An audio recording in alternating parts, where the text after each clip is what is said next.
Hello everyone. It's Maddie with SpectrumArtCreations.com, and today we're going to be making this super fun folio album from scratch, step by step. I hope you will join us and make this super fun interactive folio with lots of hidden little gems and interactive features and pockets and journaling opportunities. Now, you can use your favorite paper line. I am going to be, as we progress, I'm going to be sharing with you what I'm going to be using. I'm going to share with you all the measurements so you can work along side by side with me, step by step. We're even going to be labeling, so it's perfect from beginners to those who are advanced. To make mine, I did use the new Elizabeth Craft Designs Backgrounds Volume Number 3 paper line. And then I'm going to show you another sample at the end of one that I made using a different paper line so that you can get ideas as to how you can recreate this using any of the paper lines that you currently have in your stash, or of course, any of the favorites that you would like to pick up from our online store, which we certainly hope that you will visit. Also, I'm going to be sharing with you all the measurements on screen, so they will be typed up and written on screen so you can pause at any time and you can do your cuts, and then you can come back and finish out, press continue and continue along with the tutorial. But all of the folds, all of the cuts, all of that is going to be right on screen for you. Once again, don't forget, you can pause at any time. You have full control of the video. It is sped through just because I didn't want it to be a 4-hour video that you needed to watch. Instead, I have condensed it. I'm hoping to get it under 2 hours here for you. And I did complete this all in one day, so it can be done all in one shot. Of course, for me, I have to record, I have to do measurements, I have to do all that. For you, it might be a little faster, but again, no pressure. You can create at whatever speed is comfortable for you because you are in complete control of pausing, rewinding, pressing play. You can even slow down the video if you want. There's a little gear here on screen. If you just hover over with your mouse or your finger on your phone or your device, there is a little gear that YouTube gives us, and that gear allows you to choose the speed in which you play back the video. Okay, we're going to be using our SACs tool to create that angle cut. The beauty of this tool is that you can choose. You can choose how big you want your angles to be. You can look at it. If you like it, great. If not, you can always choose, you know what? Instead of a half, I think I'm going to do a 3/4 or a 1 inch. You are in control and you will get the perfect professional cut every single time using this tool. There is a tutorial also, or a short video on our channel on that specific tool if you have more questions about it. Again, of course, you can always leave your questions in the comments and we are happy to provide any links or any information that you need. I am going to be labeling as I go along, so if you'd like to label as well so we can refer back to those specific pieces later on, go ahead and grab some stickies and do so. We're going to cut that now to a 3-inch tall by 12 inches wide. And then we're going to take that and we're going to cut that in half so that we end up with 2 pieces that are 3 by 6. Now, before I forget, because I am notorious for forgetting in every video that I make, won't you please take 2 seconds, because that's all it takes, is just 1, 2, and click on that like button down below. We really would appreciate it. It tells us that you have enjoyed the video, and also it helps us to be found by the algorithms. So it really does help the channel to grow, and we certainly would appreciate it.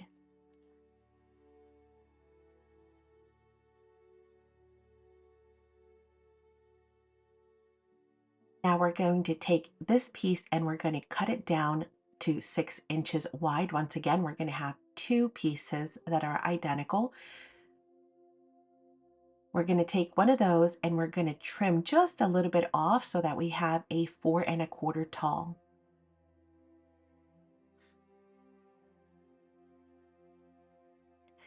That piece we're going to score at a 1/2 inch and at 3 1/4.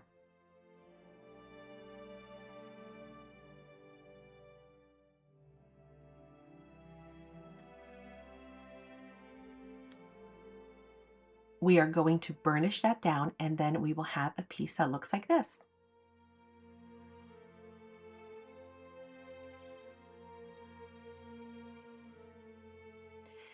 Now, from the top down, we're going to mark a 2-inch little tick mark.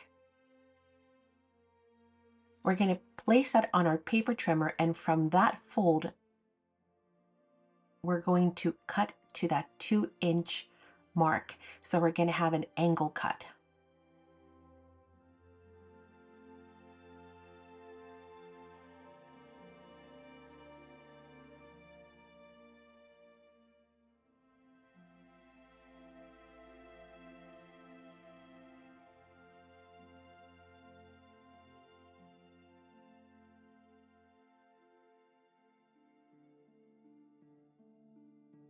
Now that remaining little piece we're going to be using as well. We're going to make that into our angle pocket.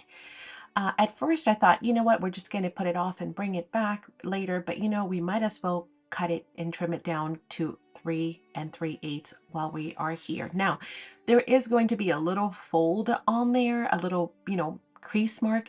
Do not worry, you won't be able to see it. It will not affect anything at all as we get ready to assemble our folio.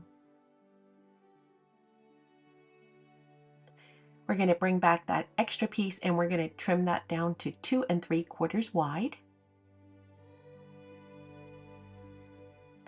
And then we're going to trim it to 4 1/4 tall.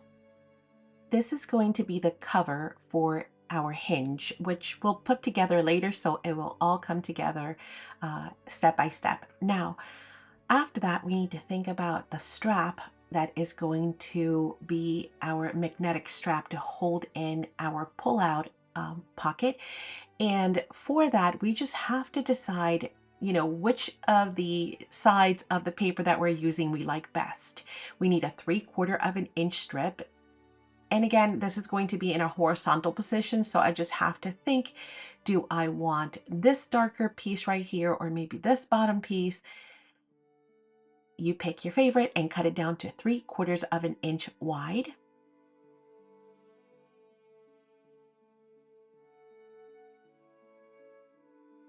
And then we're going to score that at 3 3/4. And I forgot that I always try to switch my scoreboard because I know this one's hard to see on camera because it goes from right to left.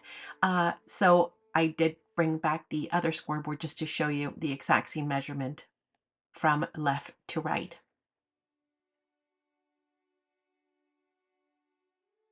We're going to label that and set it off to the side.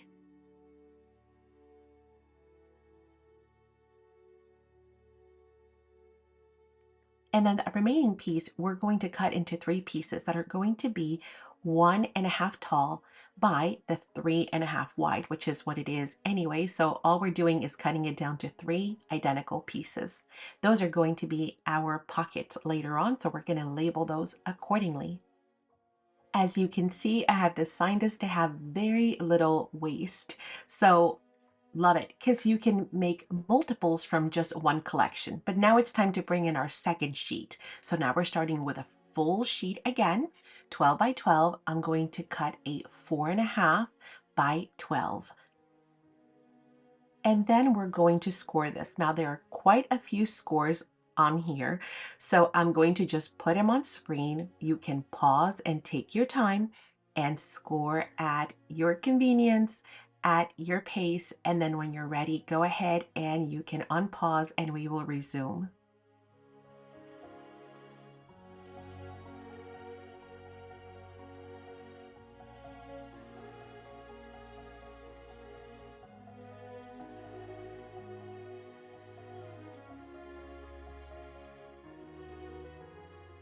Now, there is a certain pattern in which we need to fold these because it's going to kind of go back and forth in order to create that zigzag pullout, yet it's going to have gussets. So if you want to go ahead and play this first and see what I'm doing, because it's sped up anyway, you can see really quickly what I'm going to do, and then you can rewind it just a couple of seconds and then do it along with me. It's pretty simple, but I just want to make sure that your folds are going in the right direction.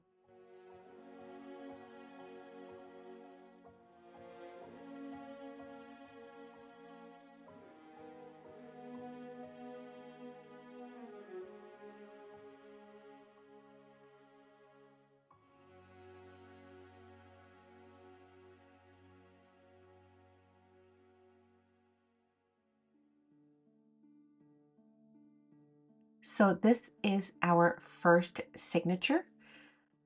We're going to label that and set it off to the side. We're going to bring back the remaining 12 by 12. We're going to cut another 4.5 by 12 wide. And the scores are going to be very, very similar. However, there is one difference. And so make sure you look at, again, the measurements on screen. Take your time doing your scoring. And then we are going to do a very similar fold, with the exception that you're going to see one less score mark, one less fold, and a bigger piece left at the end. And there is a purpose for that, as we will see later.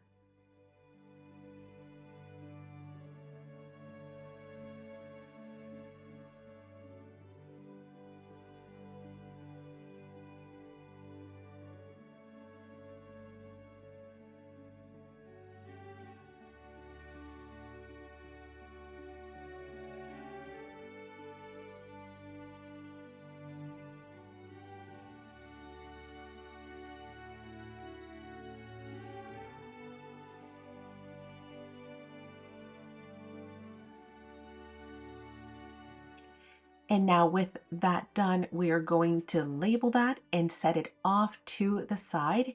This is, like I mentioned, almost identical to that first signature, just a slight bit of difference. We're going to bring back the remaining piece, which is a 3 by 12. Very easy. It's already cut. All we're going to do is we're going to cut it in half so that we have two identical 6-inch wide pieces.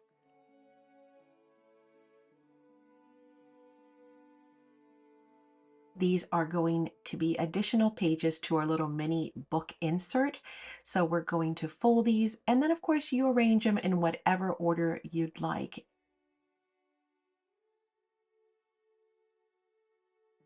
I like to mix and match mine. However, you might want more of a continuous look.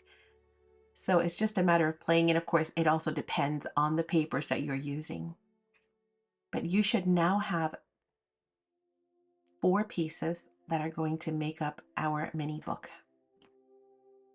And that, believe it or not, was the hard part. So we are done. All we're going to do now is decide whether we want to ink up our pieces or not. So if you do, this is a perfect time to go ahead and bring them all back, pause the video, do all of your inking, and then hit play when you are ready to resume. From here on out, I'm going to be doing a little bit more talking of a guided tutorial, because we're going to talk about choices. We're going to talk about different elements and options for your designs that you might want. Okay, now that all of this is inked up, we've come to a point where we've got to make a decision. I'm going to move all these, but we're going to make a decision on the cover, because it is easier to work with your cover while it is actually off. Where there's nothing in it, it's easier to manipulate and maneuver. So a couple of things to have or to think about, to take into consideration. The first one is the how strong do you want your album to be, right? The front cover, at least, depends on the paper that you're using and the weight on that paper. This is a medium weight paper, so it's not as heavy as some of the other brands that we carry, like 3/4 design, Blue Fern, etc. So I am going to say that, we could reinforce this cover. We could reinforce the spines are not bad. Maybe this, I always do like to reinforce this part of it, because that is a moving piece that we're going to be pulling on. So that might be a good thing. So closure and reinforcement are going to be the next thing that we need to think about. Now, we could do many different closures. We can do everything from metal clasps to, your policy envelope type of, baker's twine closure. We could do ribbon. We could even hide the ribbon different ways. Either we can attach, let me get some sorry silk to kind of just um, explain that. We could also use, of course, we have lots of different things in the store that you could use. We could use also some just, ribbon as well. But let's just kind of use this and go with that. So when you're doing your closure, say for example, but this is what I'm going to be using. Okay, we can choose to do this kind of a closure, and we could decide whether we want to adhere it here on the spine by simply creating a flat a top. Not only will that reinforce it, but also hide, where we're going to adhere it. That is one way. Another way is to insert a brad here, and then we would have something decorative here, which would look really, really pretty, which would hold this down. And then on the inside for the prongs, we would create, once again, another cover here for the spine to hide those prongs. And once again, we can reinforce those as well, our spines. So that is one way. The other way is to do a magnetic closure, which is what I am going to be doing for this album. So to do that, I know that I'm going to need two magnets, one magnet here, and then the other magnet, obviously, which is going to be the opposite to close it down. Again, I'm going to reinforce this. I might also reinforce the covers as well. So that is an optional step. It doesn't need to happen. It is a really nice, soft, pliable cover, but if you feel like you need to reinforce it, you most certainly can. So to do that, I'm going to go ahead, once we've made that decision, how do we want to close this and do we want to reinforce it? Then you get to decide and work on those. I'm going to work on the magnetic one. If you choose not to and simply use, your ribbon to tie it and again, cover that up or add a beautiful brad on here, then you can omit this next segment of the video. If, however, you want to work along with me, you most certainly can. And I'm going to also reinforce these pieces. Again, that's completely optional, depending on your paper weight or how you want your cover to look. You can always just skip forward if you are not going to be reinforcing it either.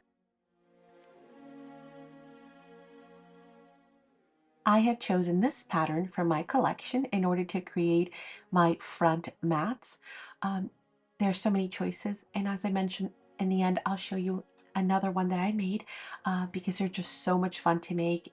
And we have so many amazing collections that you could choose to your heart's delight. If you haven't checked out our online store, by all means, I highly encourage you to go check out all the different collections that we have from all the different companies worldwide. All of the measurements are on screen, so you just cut at your pace. You can remember pause at any time. The other thing I wanted to remind you is that depending on how ornate, how much you're going to add to your spines, or if you're going to decorate your front, just keep in mind that we won't see all of the pattern that we are using.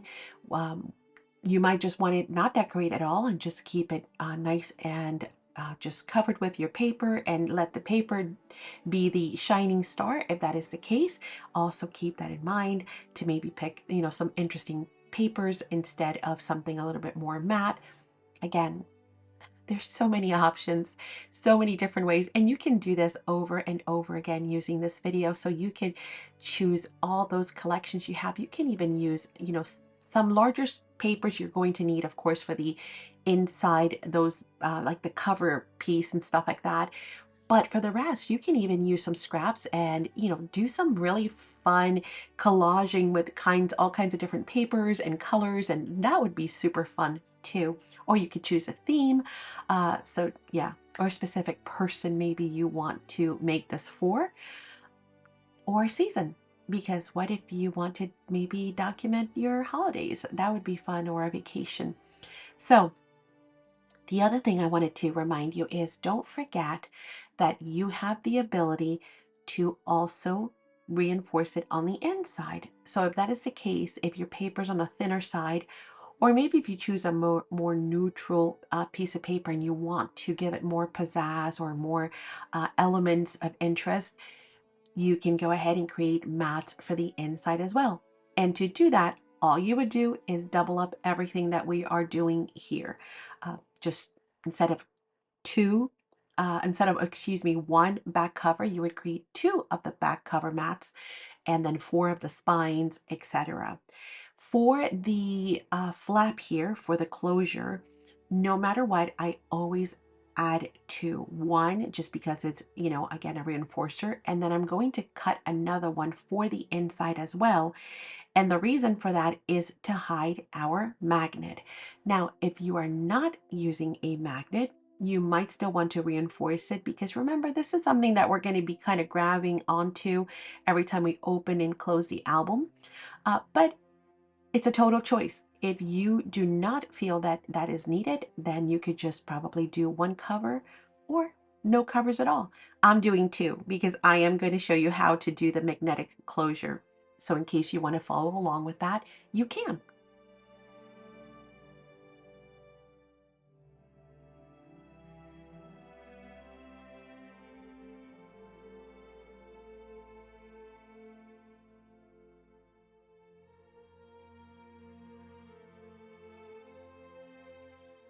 With the mats all done, now it's time to decide if we want to ink our papers. And if you do, then go ahead and take a pause and get your inking done, and then we will resume when those are all ready to go.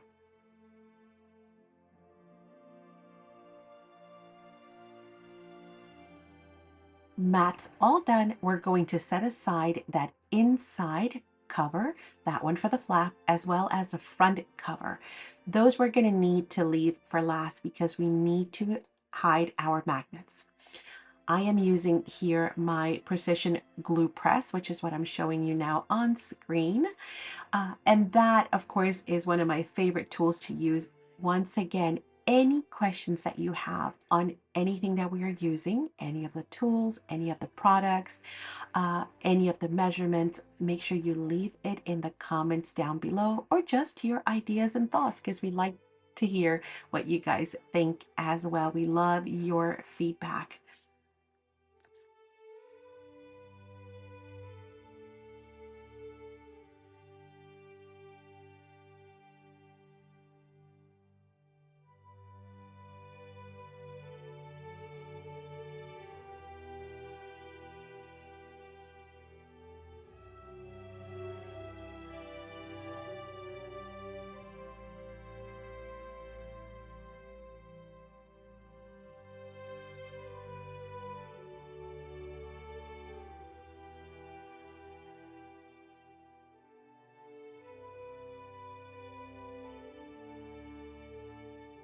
And now that our cover's done, we're going to set those two pieces off to the side for now, and we're going to get started on the Tim Holtz file cards number 2. Now, the pack comes with 12 pieces total. There are 4 different designs, and there's 3 of each in the pack. For this folio, I'm only going to use one of each, so I'm going to grab one, and then the rest we're going to put back in our packaging and save them for later. Of course, you can add additional pieces to your folio. There's plenty of room. I'm just going to use one of each just so I can show you and give you all the measurements for one. And then of course, we're going to use all of our leftover scraps. Feel free to use whatever you have in your collection. And we've got plenty still left, as you can tell, including lots of photos. Okay, measurements on screen. Let's go ahead and start covering our first of the Tim Holtz elements.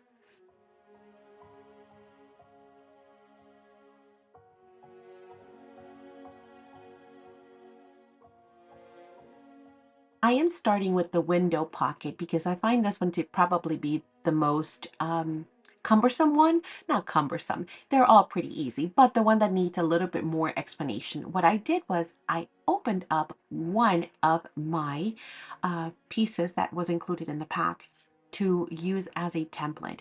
So I'm going to use this to create my cover. It's going to give me perfect placement for my punch out, for my circle cutout. You can do the circle cutout by hand, just by tracing it and then just hand cutting it. You can also use your dies. We have lots of great nesting dies in all shapes and sizes. And of course, you can also use a punch. Now, I am going to get started using a punch that is I ended up using the 2. I take that back. The 2-inch one. Yes. We're going to use a 2-inch one. Of course, you could go smaller, you could go larger. That just means that you'll either have a border around it or you will have a smaller window. You can save that and simply use it there on the inside if you'd like. You can even reverse it to give it a little bit of a different text. However, when you go to insert your paper, sometimes they'll stick on those. So I don't necessarily like to use the scraps. I like to use a bigger, fuller piece in order to ensure that they're going to slide in there quite easily every single time. So again, this is the one that needs a little bit more thought, or maybe, just a punch or tracing. The other ones are fairly easy. I am also going to use a circle punch, and now this time I am going to use that 1.5 to create that notch. You can simply trace it and cut it by hand, so you do not need to have the punches or the dies. However, if you so need them, we do have all of those products in stock.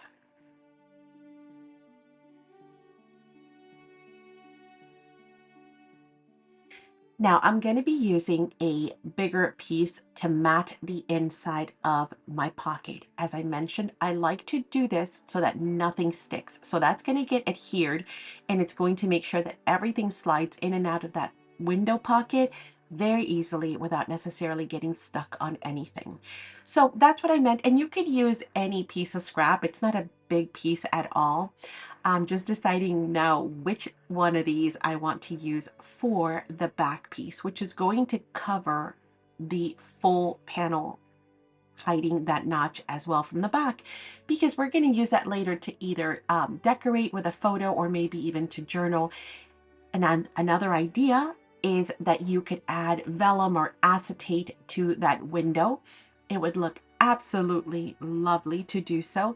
And you could do so many other things. You could do collaging, you can do rub-ons, you can do, you know, embossed acetate. So there are so many great ways to embellish these. I am just going to give you like I always tell you, what do I always say? I say I'm going to give you the very basics, the measurements, all that stuff. I've done all that homework for you to make it easy. So you do not have to take the time to do all that. And then you're going to take it up to that next notch with all of those fun projects, products, and ideas that you have in mind to do. But I've done all the legwork for you to make it quite easy to just be creative.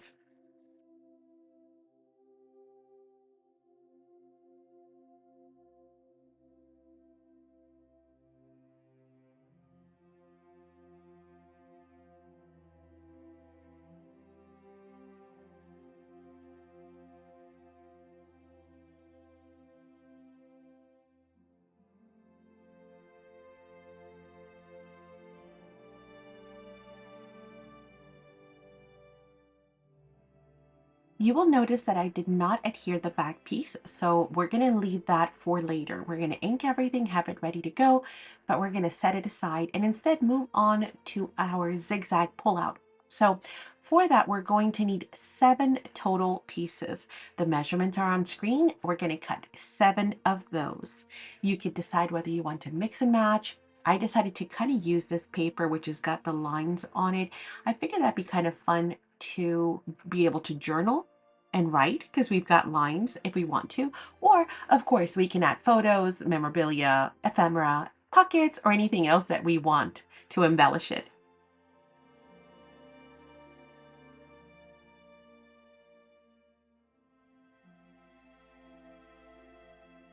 Now, the reason why we only need 7 of those mats is because we are going to be gluing this directly onto our folio.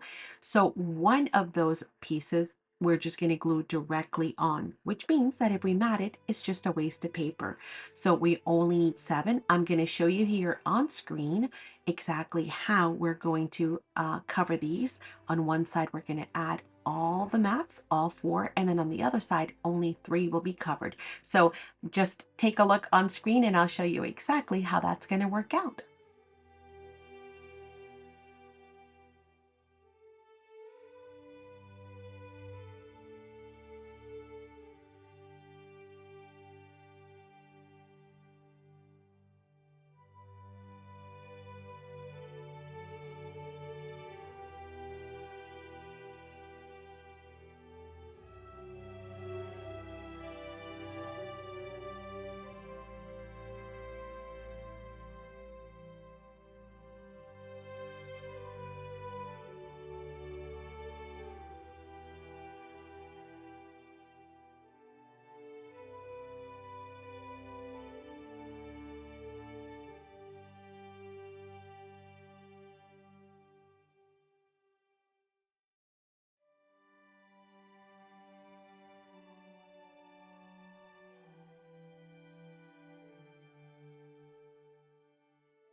that one is done. We're just flying through these. I told you they were all very easy to do.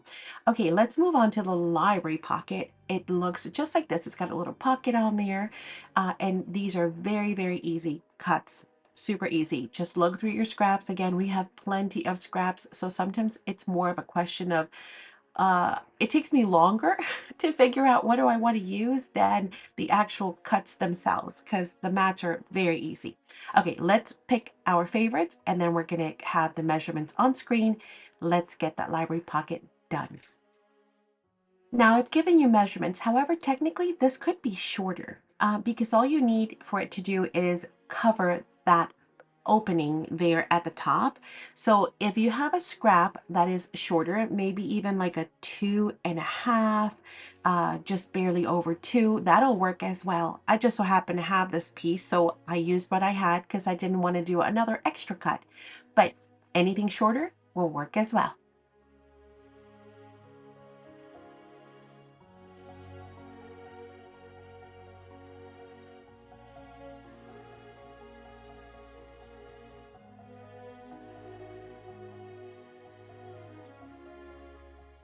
Don't forget to ink up if you're going to be inking your edges and your papers, your mats, and then we're just going to glue that inside piece as well as that front mat for the little pocket as well. So we can glue both of these directly on.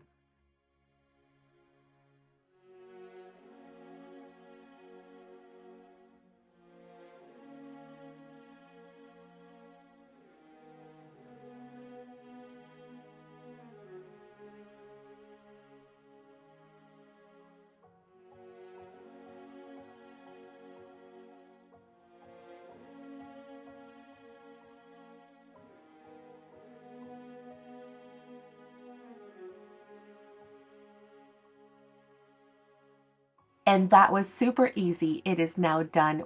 We're just flying through these, aren't we?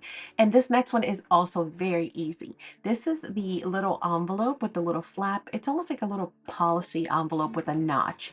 Now, this one is very easy. Again, find your scraps. Some of them are probably even the right width if you have some of those leftovers like I did. So use those. But I wanted to take just a quick second and talk about closures. Do you need a closure? Not at all. The answer is no, not needed at all. However, if you want to add a closure, there are so many different options. You could do ribbon, you could do baker's twine, you could do a magnet, you could do like the double reinforcer with the brad policy envelope type of closure as well. I mean, the sky is the limit, guys. Now, you could just have the front flap like I do here, the decorative, or you could choose to do one for the inside as well. If that is the case, you could just use the same one and trace it and then make a second flap for the inside. The reason why I'm going to do it is because I'm going to do a magnet for you. Probably the most frequently asked question I always get during classes is, hey, can you just do the magnetic closure and, show us how you're going to do that? So to make that super easy for you guys, I'm going to give you this option. Again, I remind you, it is completely not needed or necessary. With that said, I've got a couple of tips for you. Number one, make sure your magnet is not too close to the edge. If you glue it too close to the edge, there are two things to consider. Number one, that paper will not be able to adhere to your flap. Number two, you have a notch on that main part of your pocket. You have to glue it far down enough or close enough to the tip, I should say, that it also clears that notch. So just keep that in mind. The second thing is we're going to retrace that same flap cover in order to create the inside flap. However, on that first one, we were very generous in leaving a border around it. Here, we are still going to cut on the inside of the trace line, but not as much as the other, as you can see. And that is because we are not tracing the main element. We are now tracing the already trimmed down flap. cover. Okay, so hopefully that made sense. Let's go ahead and work on those magnets and adding our mats. If you are not adding magnets, of course, you can just adhere your mats once you have inked them up. So if you're inking, don't forget to ink. Oh, and we're also going to talk about that notch. So for the notch, you could once again open up the main pocket and then glue it back together in order to know where that notch goes. But an easy way is also to kind of just eyeball it. So I'm going to kind of place that where it needs to go. I'm going to use my pencil and I'm going to kind of center that with that notch. So just a little tick mark once I think it is in place. And then I'm going to use my hole punch. Once again, I'm going to go short because I can always remove more, but I cannot put it back. So I'm going to start kind of on, not too generous. And then if I need more, then I can just keep bringing it in until I am happy with the result, which again, just kind of an eyeballing factor there. Very simple to do. Nothing elaborate. You don't need to deconstruct that envelope. For the circle one that we did, the first one with the window, I felt that it was a little bit easier for me to do that. You can also trace that onto a file folder, or you can trace it onto a piece of cardstock and then keep that template forever, because you'll be able to reuse the pockets. Obviously, after you open them, you just close them back up, so long as you are kind of careful. I did use my craft knife in order to open up my pocket, just to make it kind of a clean cut. Okay, magnets are working perfect. We have our magnets covered as well, and then all I need is a top flap and I am done. Don't forget to ink. All right, let's continue on.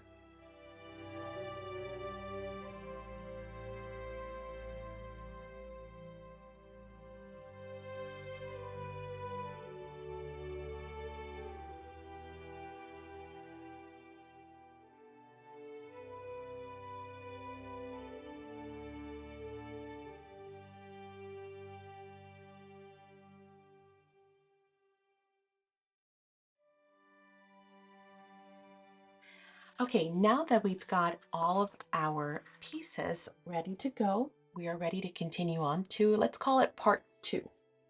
So we've got our, let's go over our pieces, front cover, and these extra mats that we're going to be working with in a bit. We've got, let's see if we can put them in alphabetical order here.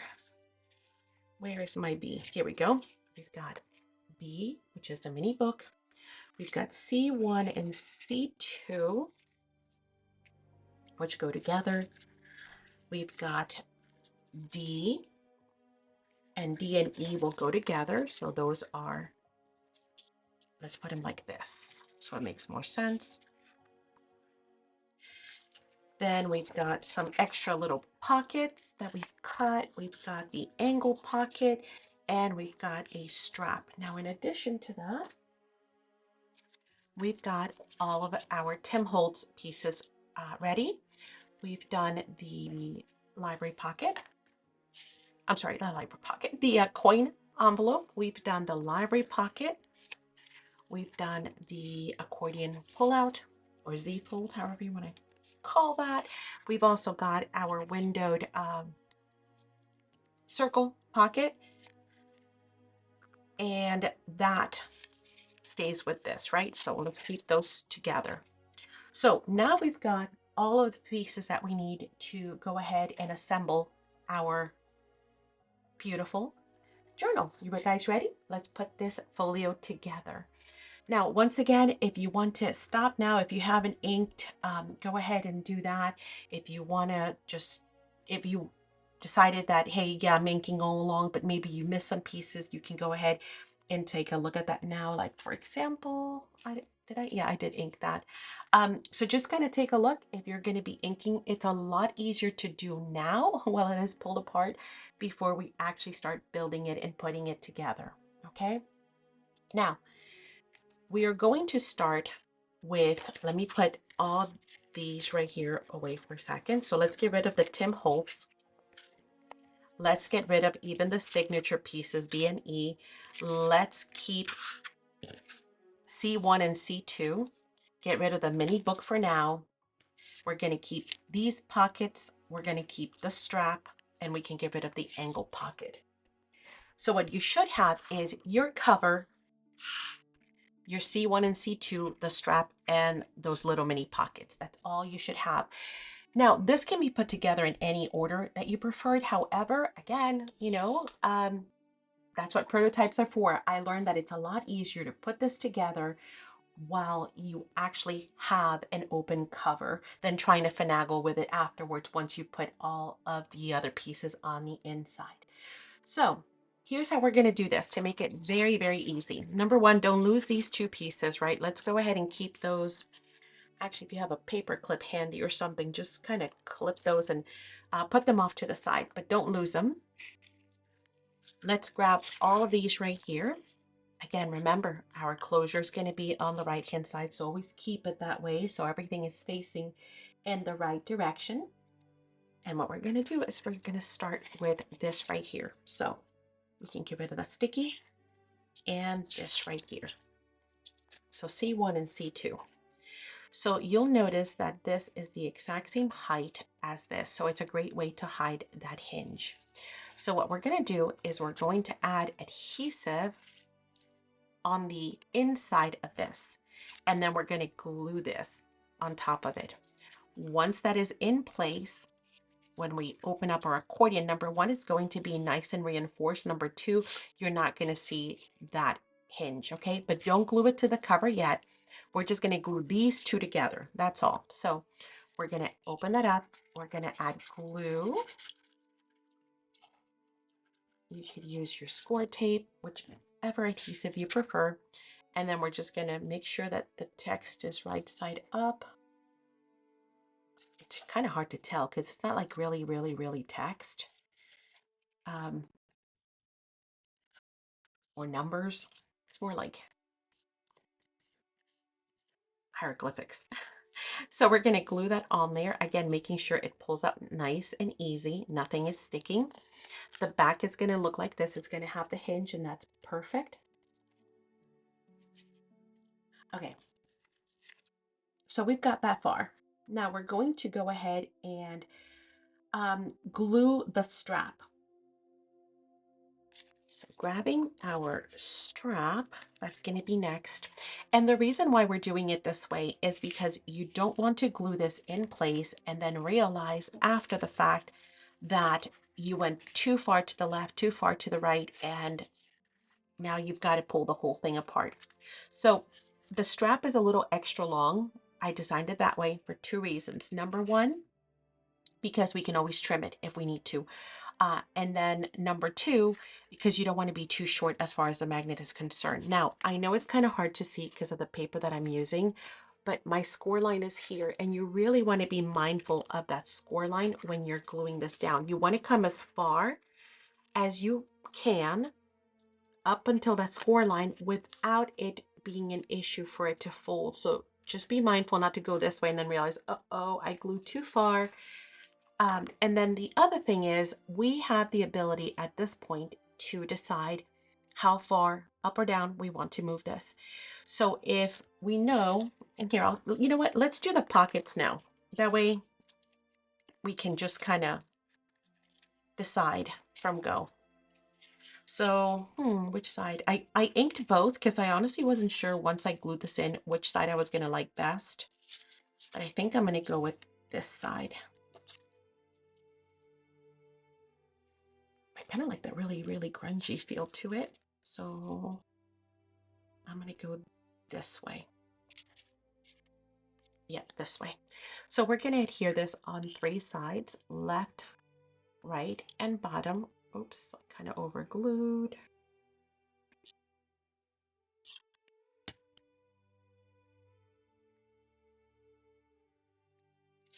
And we're going to glue our first pocket right in here.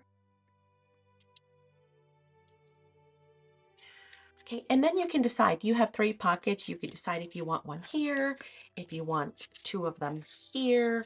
That's totally up to you. Of course, you have even more scraps if you choose that you want to do additional pockets. I think I'm going to glue one here on the inside, and I want to use this reverse side because it's lighter. Oh, I kind of like that one. Okay, I'm going to use this one. Again, 3 sides.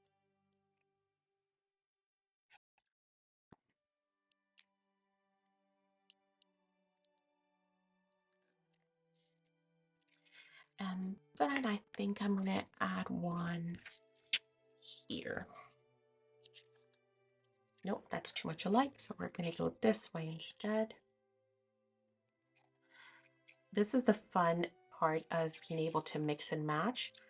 Yes, you can make it all uniform, of course, but it's also fun to mix and match. Okay, so now we've got this. Now we've got our strap. You can decide if you're not going to embellish, or maybe you just want to write a word or something in there. You can decide if you want to go low. You can go middle. You can go a little higher. Again, depending on what you want to decorate with. In my case, I think I'm going to go right above that pocket because I think whatever I put on there will be nice and securely held. So all I'm going to do is I'm going to pinch that. I'm going to flip it.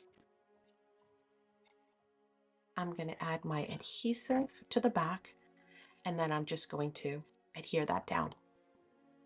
So this is what mine will look like. Okay, now that it's all assembled, it is so much easier to go ahead and put this in place and figure out where our magnets are going to be.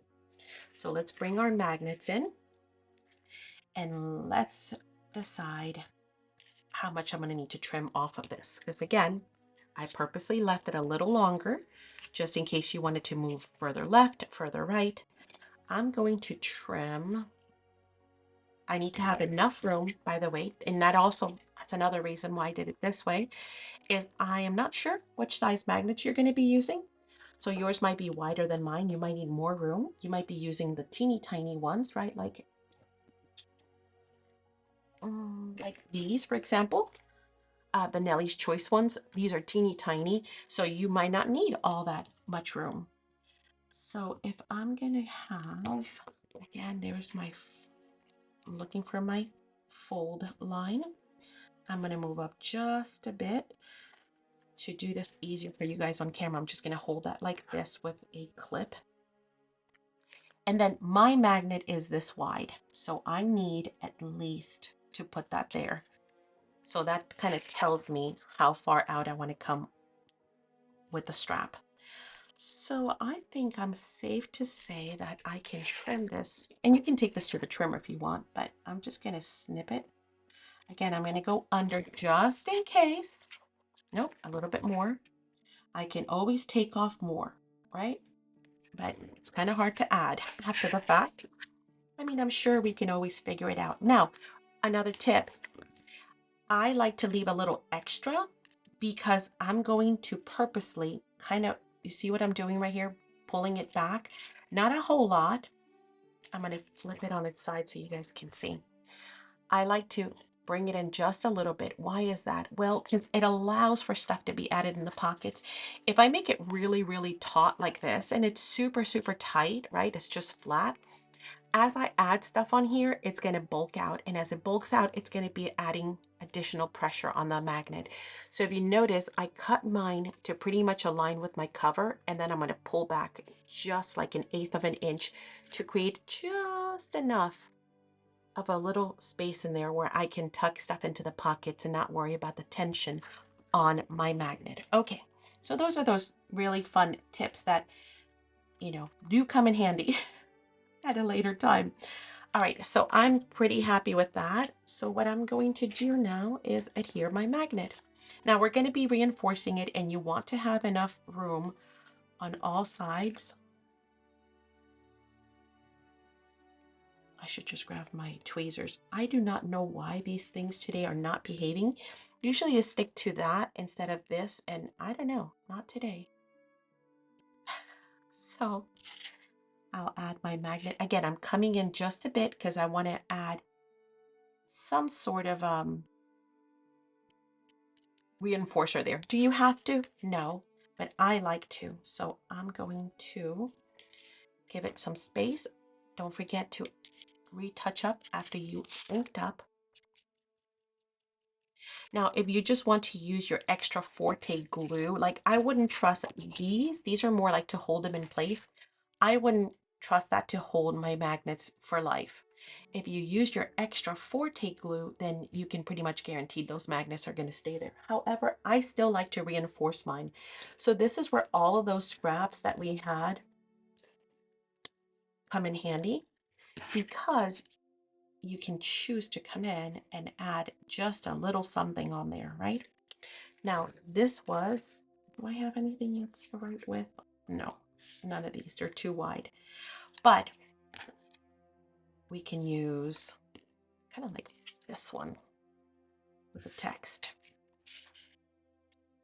You can either eyeball it, meaning you can just glue it down, or you can also bring your paper trimmer, cut this to a, what was it, 3/4 of an inch? Yep, 3/4 of an inch little piece, and then adhere that, or you can just glue it directly and then use your scissors and trim, whichever way you prefer. Yep, so I have another little piece there. And I'm going to cut this to 3/4 of an inch.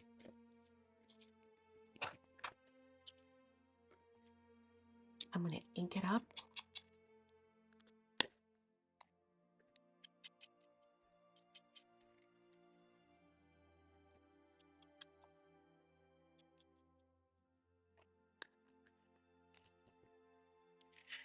Okay, and then we can reinforce that magnet.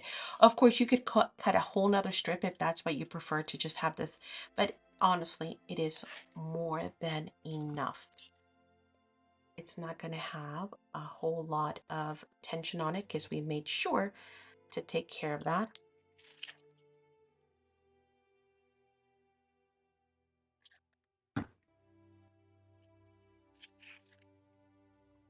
And you can see how much easier it is to work with this when it's not glued in. You can manipulate it, you can turn it, you can flip it, so you're not struggling with it at all.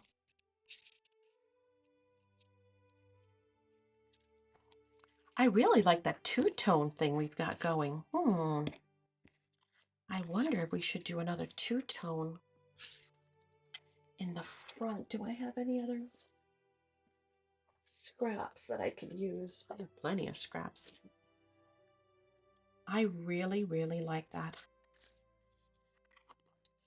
So I am going to cut an extra 3/4 of an inch little piece there, just for decorative purposes.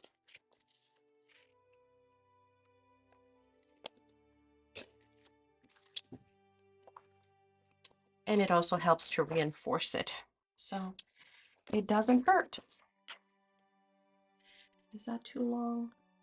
It is a little long, isn't it?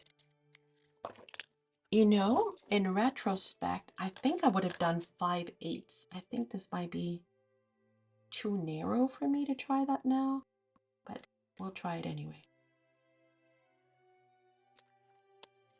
I kind of like the idea of having a little border around it. Oh yeah, and then we're gonna trim this off anyway. I'm just kind of just playing with the idea of adding some decoration. Yes, but I kind of seem to be cockeyed, don't I? Again, if I would have cut it from go, it would have been much better. But since we're just playing, oh yeah, that looks really cool. I like that. And it almost looks like somewhere where I can write, you know, a sentiment or a thought or a year. So very cute. Okay, we're going to ink that up as well. And add yet another layer of interest to our project. Oh, that side's so pretty too. It's got a signature. Oh, and it's a lighter color. No, that side. I like being able to write something on there. But they're both amazing. Can't go wrong either way. And we've got a little something extra now on our cover. Okay, now that we've done that, we've got our magnet in place. We've got everything working perfect. Now we're going to commit to adhering this inside. Again, the biggest thing to remember is just that fold. You want to come as close to it as possible and then just pull up just a smidge away from it. Now, you could choose to make this as a pocket as well if you so choose. I'll keep reminding you that you can make pockets everywhere. I'm just going to adhere mine down. Lots of places for interactive features.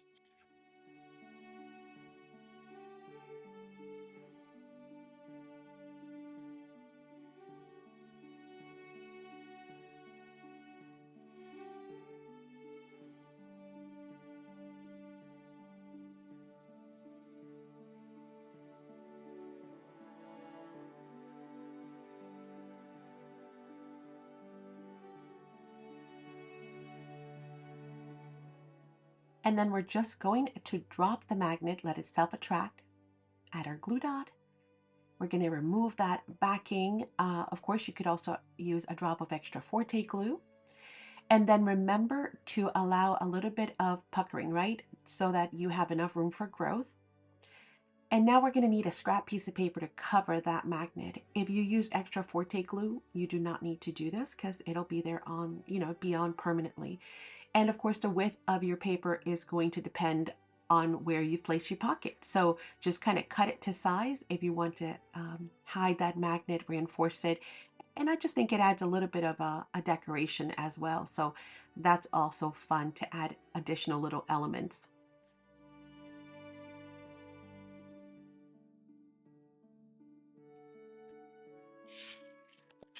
And again, it's kind of hard to give you a measurement as to how far you need to cut a piece. Like this is 5/8 of an inch.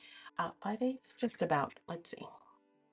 Yeah, 5/8 of an inch, but you might be 9/16, you might be a little wider. It just really depends, on how far you moved your pocket, your pull out pocket. I think that's perfect. And once again, is it necessary to add a cover? No, but I find that it adds interest, and I find that it also helps to reinforce it. Use your extra Forte and you don't have to worry about either one of those factors.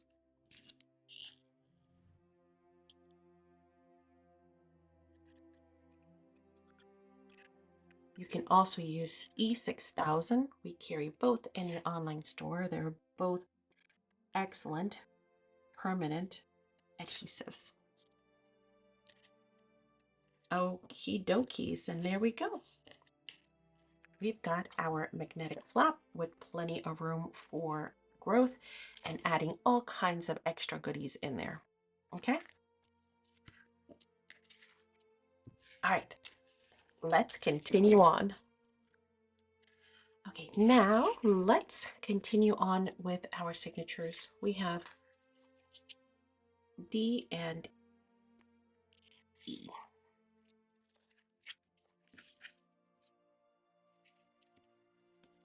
You'll notice that one has a much wider flap, not much wider, but wider, which is 1 inch. The other one has a 3/4 of an inch. The one with the 1 inch is going to be your front. So this is going to go on top, and then this is going to be the bottom. We're going to adhere these two together to create one long piece. So again, 1 inch, 3/4 of an inch. You can decide whether you want to glue it this way or this way and then have that show on the inside. Depending on your pattern, one might be better than the other. Totally up to you. I'm going to choose to hinge it this way. So I'm going to add my, well, do I want to ink it? Maybe. Just a little bit. You can also choose to make this into a tuck spot by adhering it on only 3 sides and then leaving this open so that it can become a tuck if you so wish. Once again, lots of different options. I'm just going to adhere mine fully.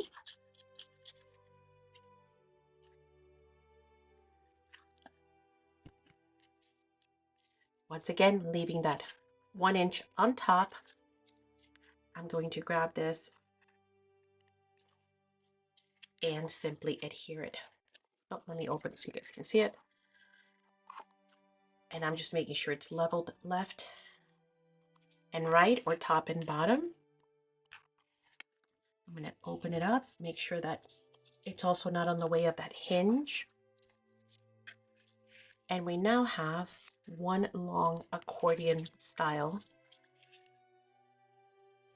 signature, which were 2, now they are 1. Again, that 1 inch piece is at the top, and then the full panel is here on the bottom. Now this is going to get adhered here in the center.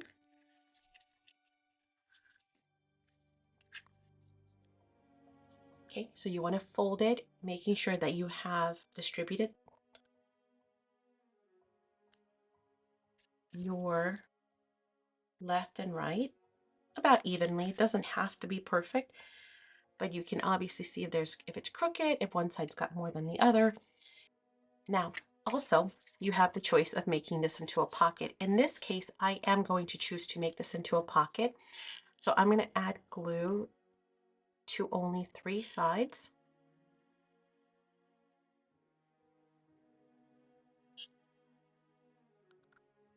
I'm going to be a little generous because I want to make sure it adheres very well. I'm going to bring this back up, bring this back in, fold it on both sides, take a look at it.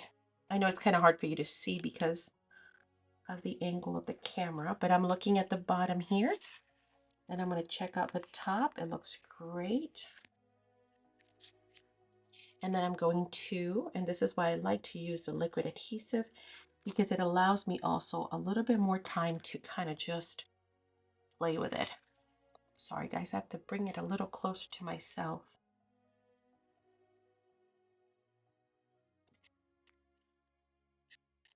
And that looks pretty even to me.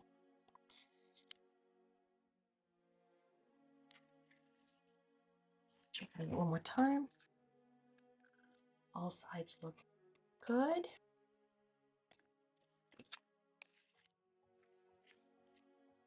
And I'm fully happy.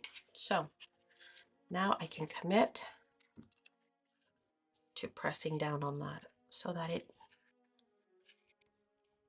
becomes a permanent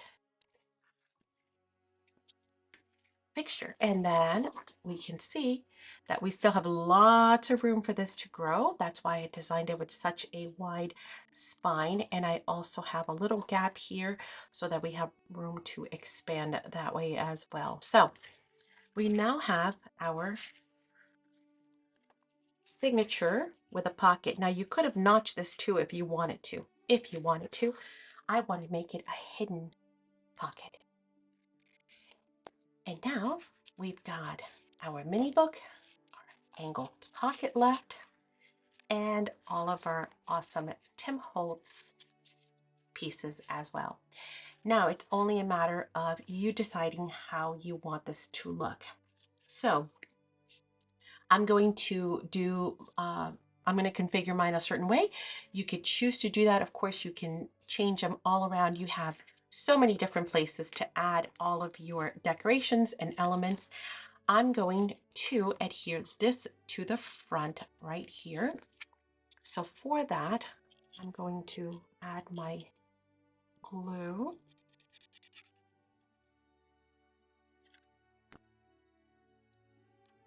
And then I'm going to bring this in. And once again, just kind of look at it, how far or in I want it to come. And then just the top and the bottom kind of being distributed evenly.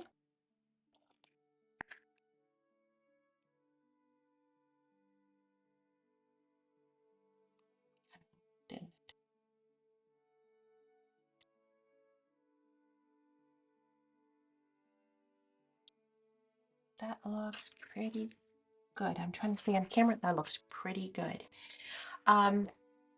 Then what I'm going to do is, well, I should probably wait for it to dry a little more. But Spectrum Art Creations glue is usually pretty amazing to work with, because not only is it a great adhesive, the viscosity is perfect for your precision glue press from My Sweet Petunia, but it allows you time to play, and then once it's done, it's going to be nice and sealed. Okay, so we've got that. This is the flap that's going to cover this back piece here. Again, you can see how I could have brought it all the way in. I could have brought it more out. Totally up to you. Oh, I like both sides, but this side kind of allows you to journal if we decide to journal. If we decide that we want to use this as a photo mat, then we have that as well.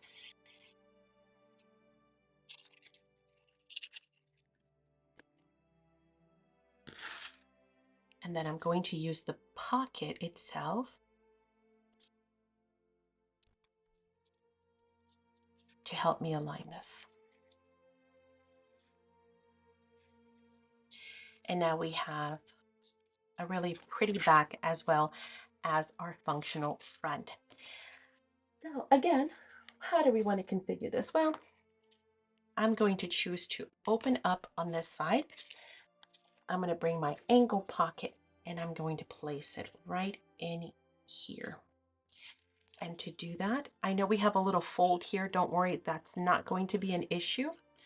And of course, we can also add elements to decorate it, but nobody will be able to tell that there was a little crease mark there at all.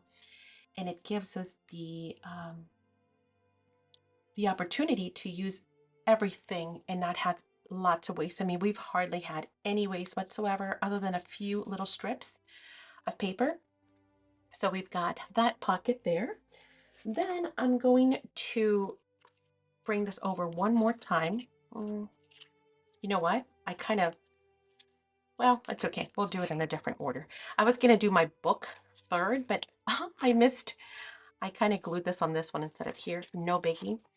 For this mini book, we have a couple of choices. You can either staple it in, or you can choose to sew it, which is what I'm going to do. I'm going to create a stitched signature. Now, since this is just lighter paper, I am not too worried about, you know, needing anything like my big ol' needle for my heavy signatures. So I'm just going to use a regular needle and thread here. And I'm going to go in from the inside out if you've never done this. Okay, we're going to pull through. Then we're going, and you can clip these together if you're afraid they're going to move on you.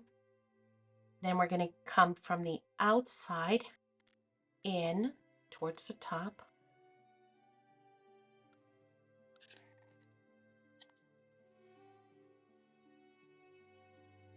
Then we're going to go back in now through the same hole we created in the middle. So now we're out.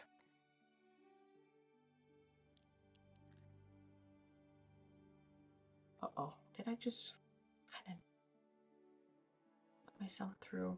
1 second. No, we're good.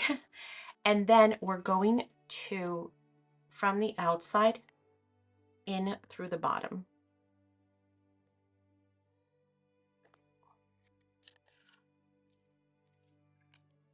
Okay, and now we've got this.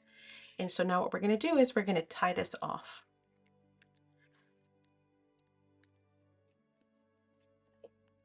I do a double knot.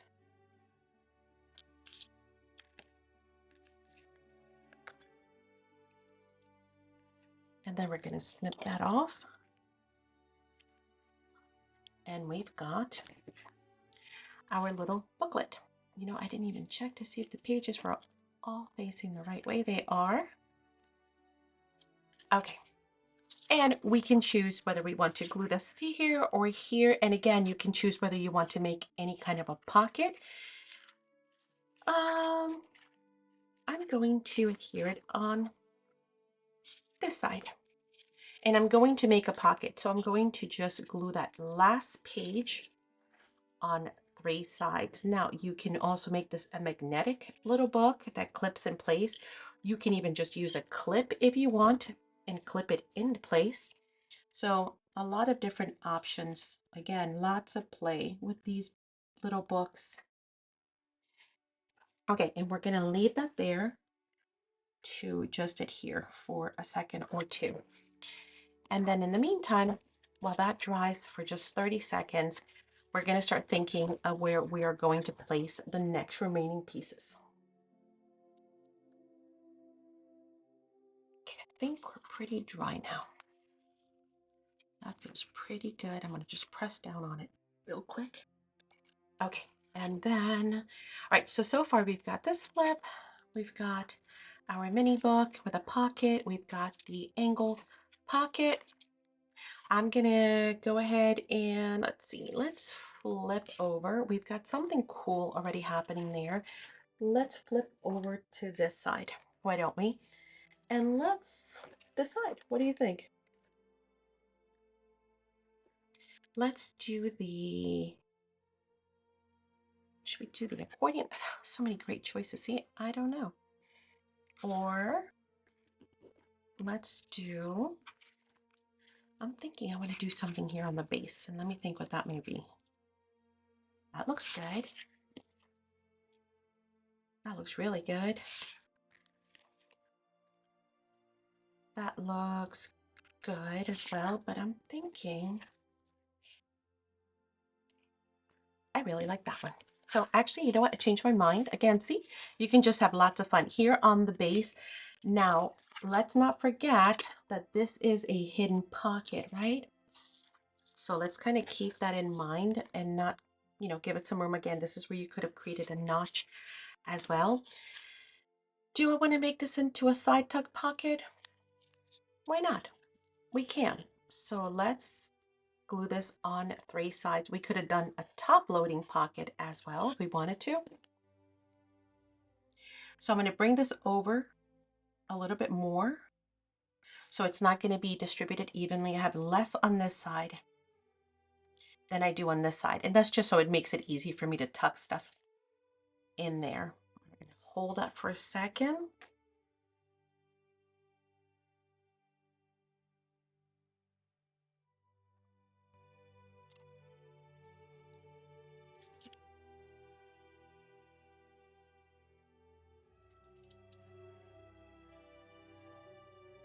Okay.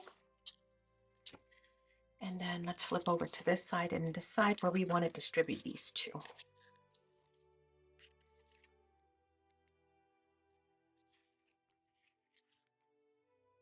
I like them both. We could come on this side. Could. Yeah, let's do this one on this side. Again, pocket, no pocket? Sure, let's do a pocket. Let's do a top loading pocket.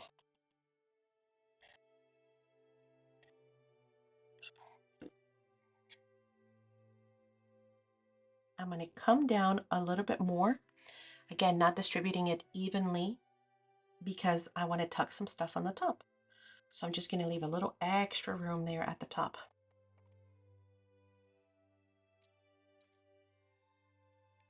Okay. I'm going to put some pressure on that. And then we can think about this one. You know what? Let me make sure that's straight before I apply any more pressure. We can open it if it makes it easier to work with as well. Just this corner's wanting to lift. Okay. And then we're going to glue this where? Do we want it here or here? I'm thinking here. Yeah, that'll be fun. It'll kind of mirror this one. And pocket or no pocket? Let's do a top pocket again, or if you so choose, no pocket.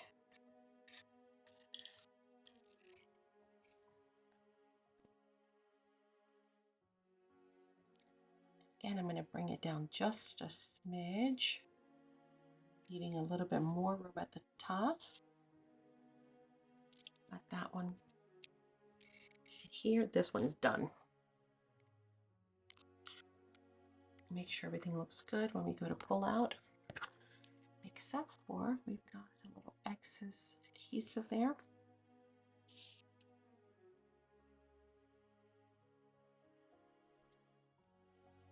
Side looks clean.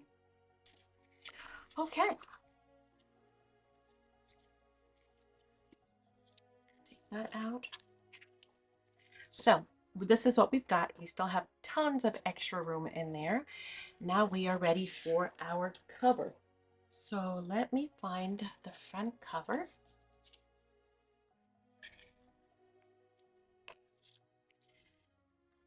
We've got this, and we've got, oops, sorry, this right here, which is what's going to hold our magnet in place. So now we want to decide what do we want to use if we want to decorate or add anything on to our covers. Because if you are going to add some ephemera, we have those really awesome pages, because we've got all kinds of ephemera here that we could use as well. So if we want to use one of these photos, maybe one of these, then we can always hide the magnet behind this photo instead of hiding it behind this mat. So I am going to actually cut some of these out just so I can kind of get an idea. And then we'll see which one I choose.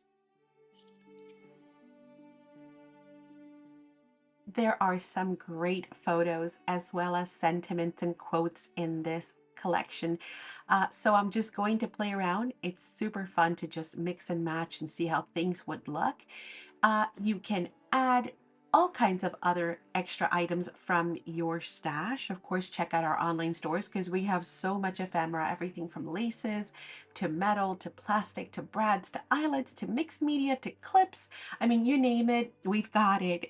There are thousands and thousands of items. So I'm going to go through my personal stash and I'm going to see what else I want to add on here. Or you can just use what is included and keep it nice and clean. A photo and a sentiment will do.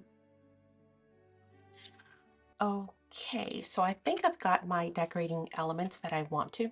I might change it up a little bit, but I wanted to show you the magnets before I get started on the decorating. So obviously we're going to adhere the magnet that's going to go on the inside of our flap, and then we're going to use our little cover plate to cover that up. So let's do that first.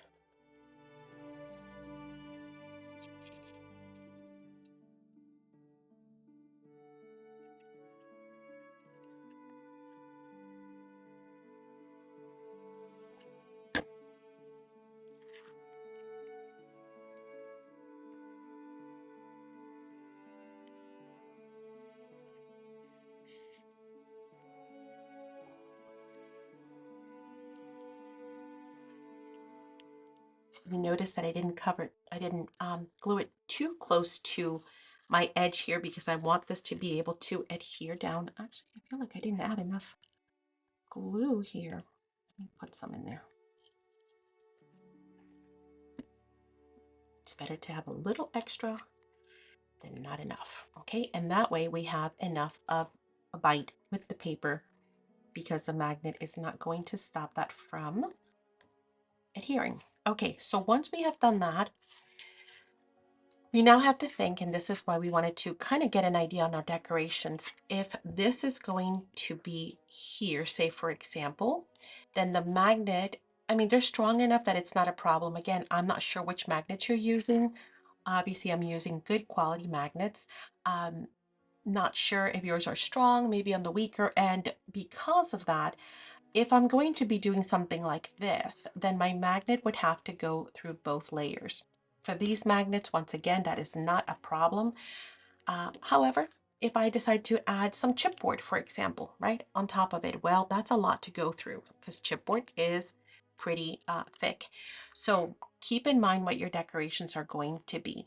I know that my magnet is not going to probably be hindered because it's going to be somewhere underneath of this picture around here. So I can adhere this down now.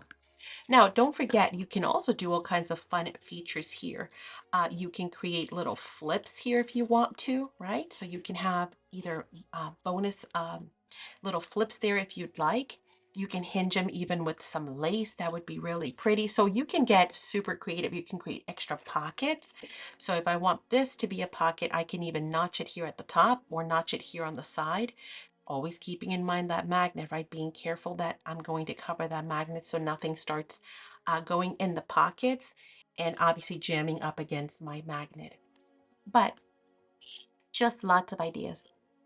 I always share with you guys that I um, love doing these tutorials for you because it gives you the starting point. You don't have to do all the work of all the measuring, figuring out your prototypes, all of that. You could just have all the fun, and then you can add your own personal touches if you'd like. Of course, if you like it just the way I did it, well, then craft along exactly the way that I've made it.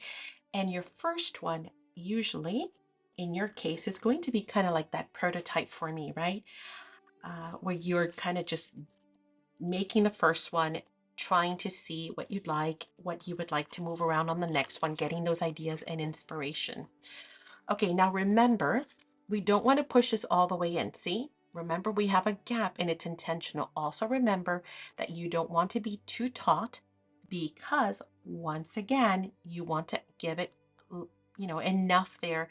So don't, you know, you don't want to go out this way. You don't want to come in so that it's this way, like a wedge. You want to kind of just give it that 90-degree angle. So with that said, of course, we're going to let this magnet once again self-attract just like we did before. And then we're going to look at it and then we're going to get our little adhesive dots. If your magnets do not come with these, we also carry them by themselves in our store. So you can also pick them up by the box. And those are really handy for so many other projects, just for holding things down, buttons, or whatever it is that you're working with. They are great for that purpose as well. We use our hook tool.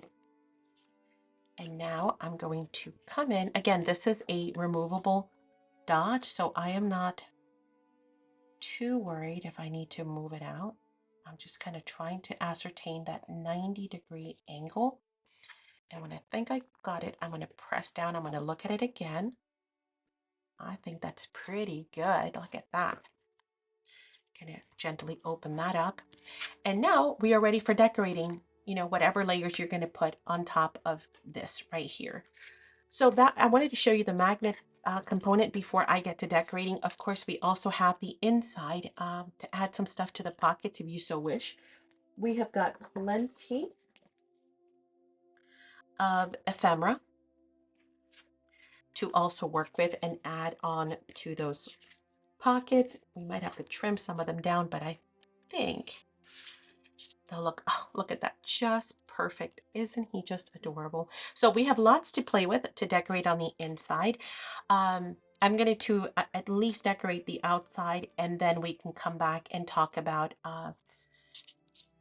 the inside as well. Okay, but we now have our gorgeous magnetic closure there. We have our magnetic closure here as well, and you can see how they work beautifully together.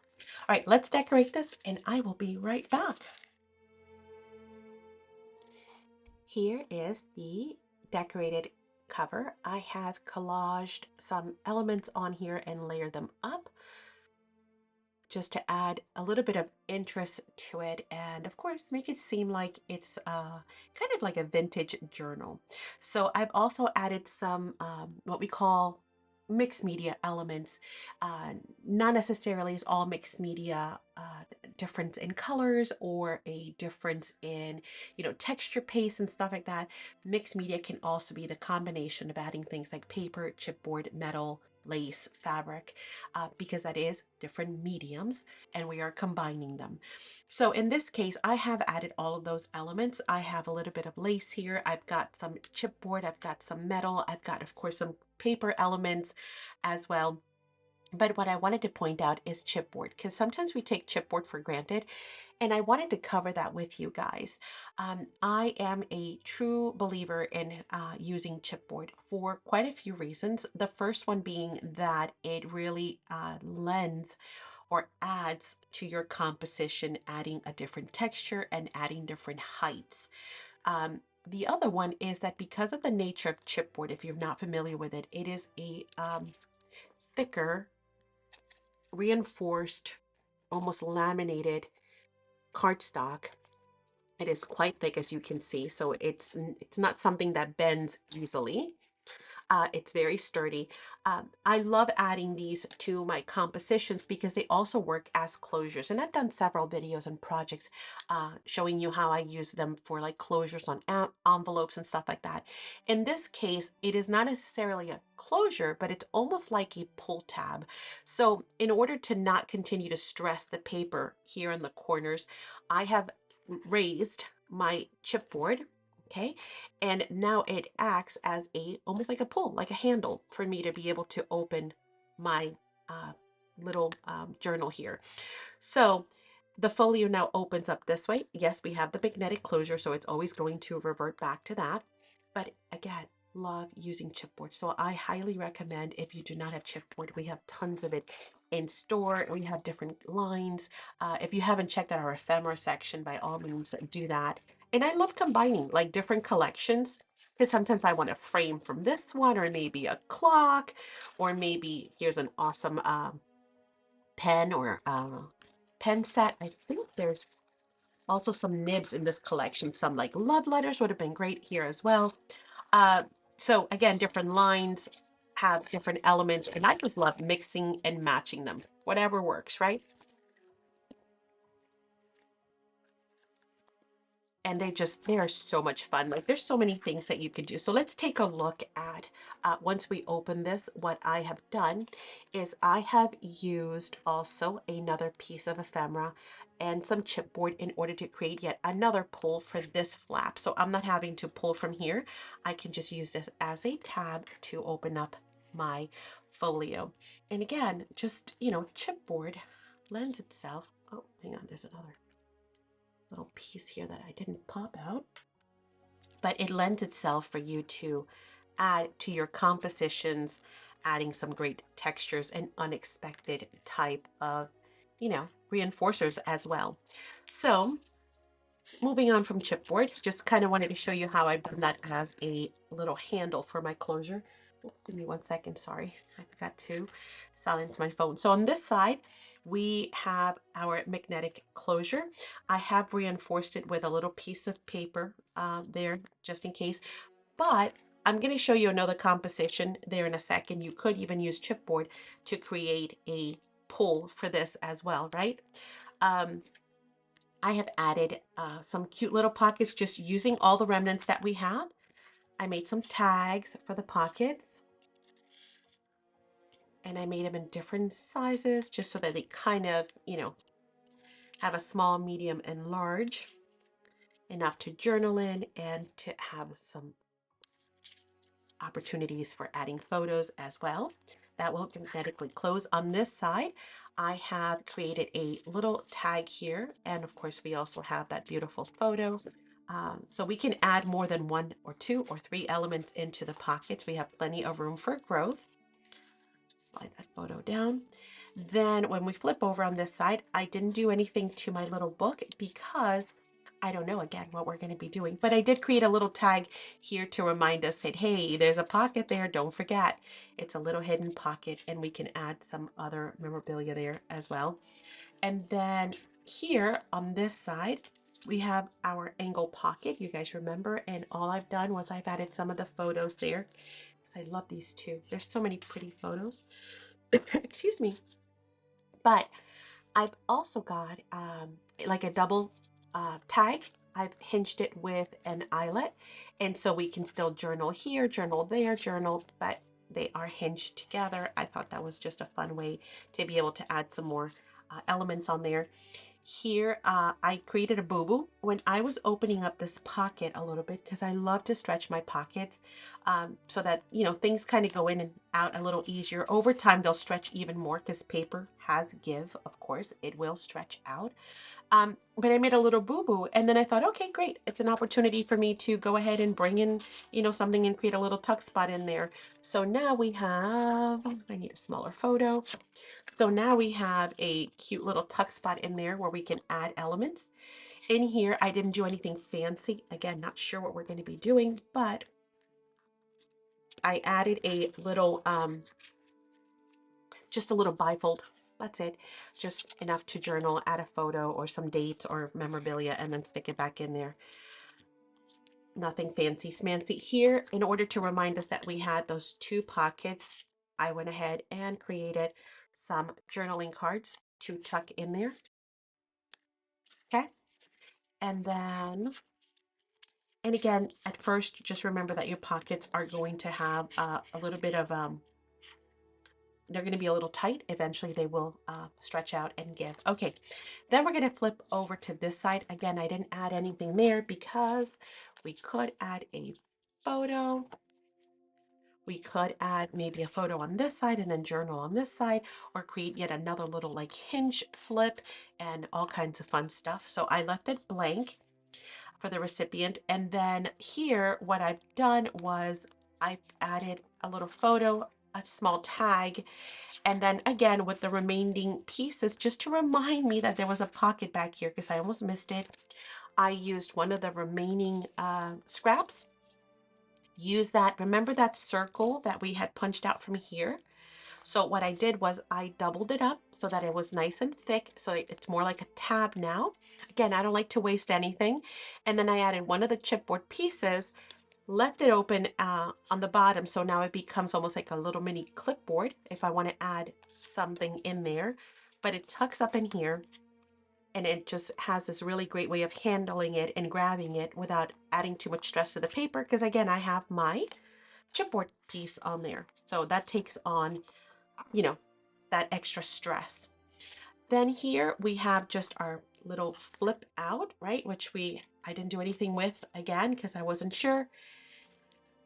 And I already showed you those pockets, and that concludes our little fun Tim Holtz folio. Now, in addition to that, I wanted to show you another version that I had made because this one has Alice, and I just love Alice. So had to make an Alice one. This was actually the prototype, believe it or not. So this one was the original before that one. And in this case, once again, I have used chipboard from the Alice collection. Again, it's magnetized. So we have some chipboard elements here. We have some awesome ephemera. And then we have this that acts as our pole. Here we have Alice, and she has some foiled elements. I know it's kind of hard to see, but yeah, I'll pull this out and maybe that'll help. Can you see the foil? Oh, for some reason, I don't know, maybe here in the hearts. But all of this is uh, gold, and so are these lines right here. And then all of this up here is got that gorgeous gold to it. Oh, maybe there we go, that you can see. But what I did was I used the chipboard Alice, but I did not adhere her all the way. So that way we can write the date, what this is going to be all about, or a dedication. And then we still have a place there to tuck in some elements. Again, could be photos. I just tucked something in there to remind me that it was a tuck spot. Then we open it. Now, if you remember, I mentioned that on this album, we could have used some of the chipboard elements, and sure enough, I did here. See that? So here, I'm not pulling on the paper, I'm pulling on the chipboard. I layered some playing cards, and now that is going to be our magnetic closure. And it's nice because it's weighted too. So when you drop it, it just kind of has that weight to it. I've added some cute little ephemera from the ephemera that is included in the Alice collection. Here I've used one of the little bookmarks that were included in the collection, as well as another little mini tag, just to remind us that we have that option for those pockets and to add some fun stuff. Here we've got some more of those lovely elements. We close that up. We head on over to this side. Here I've used the chipboard once again at the top in order to create that pull stress point for this tag itself, right? So instead of having to pull on the paper and sometimes the paper gets kind of yucky or flimsy or crinkled, if you add a piece of chipboard, it not only lends a really nice, element up here, but it also strengthens that so you can continue to pull on it over and over again without any issues. We have Alice looking in. If we flip over to this side, we've got the side pocket just like we had before, some chipboard T elements here, and some more ephemera in the pocket. Now, if the gloss, it's like semi-glossy, I'm sure you can see it on camera. If the chipboard glossiness is something that you do not like or you want to dull it down, remember you can always use your Spectrum Art Creations decoupaging and sealing glue. So our glue is not only a regular glue, which is what I have here, which I've used throughout the whole project. Um, it is also great for decoupaging. It is great for sealing. And it is also great to use as a matte medium. So it will remove some of that shine from the elements as well. So don't forget that. Here, see, once again, I have used chipboard as a pull. So I'm not having to, pull the paper every single time. I've added key elements back to back and created a little tab. And so we have our Alice little mini book here to remind me that there is a pocket there. I've added the Mad Hatter tag. Again, all of those are included in the 8 by 8 and 12 by 12. Oh, see, I'm gonna have to stretch that pocket a little bit more. And then over here with the book, what I have done is I've added a piece of ribbon. So that's another fun closure. You could add a magnet here as well if you want to. But don't forget, just your ribbon is also fun to add. We have enough room in the gussets that we can add not only all the decorating elements that we want to add, but also even ribbon as a closure if that's what we so choose. So I thought that was another fun idea, and just ways that you can use what's in your stash. Or of course, we have some amazing sari silk. We have some amazing ribbons as well. And then here in the hidden pocket, I have added the chessboard. So we are ready to play some chess.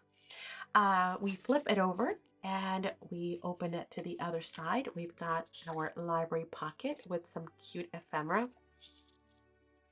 And of course, we have the March hare at the tea party. Then we flip it over one more. We have the library pocket. I have added a, I need just a piece of paper. I have added this little piece of chipboard, Alice looking through the door with, so you can tuck some stuff in there if you'd like. And then of course we still have the library pocket. I did add a piece of chipboard here as well to help weigh down that flap. Is it necessary? Not really. The other one we magnetize. So again, you have lots of great options. And then of course we can pull, just like the other one, we can pull this folio out, see all the great elements that we have, and we can do that on both sides. I'm trying to fit it all on screen. It's bigger than it looks. It really is. Like, you don't think it's that big until you start unfolding it and trying to decorate it, and then you realize, wow, it really packs a punch. And you can see how we have tons more room in there. I mean, I can just keep adding for days. So I hope you guys have enjoyed this tutorial. I hope you have found it useful and a great fun way to use your Tim Holtz elements and all that stuff that's in your stash. Once again, if you have not visited our online stores, we certainly do hope that you will do that. We would love to have, of course, your orders and be able to, for you to look at all the products that we have from around the world. We carry some of the most amazing lines from all around the world, and we bring them here to you, to your doorstep in a matter of just days. In addition, we certainly do hope, if you haven't already subscribed to the channel, that you will do that and ring that notification bell so that you can be notified every time we upload a new video, new classes, any live sales that we might do or other events, so that you can join us live as well. And then, of course, don't forget to check out the Facebook group, because there's a lot of fun to be had there. Lots of like-minded friends, creative friends from all levels of crafting and all kinds of different crafts. My goodness, we have lots of different, because it's all art, whether it's sewing or knitting or paper crafting, card making, journal making. We do it all, mixed media. So we certainly do hope that you will join us. Plus, there are lots of fun challenges and giveaways in the Facebook group as well. So if you're on Facebook, check us out. I hope you will.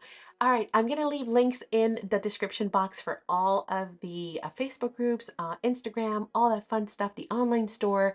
I'll also leave a coupon code in the description box for you.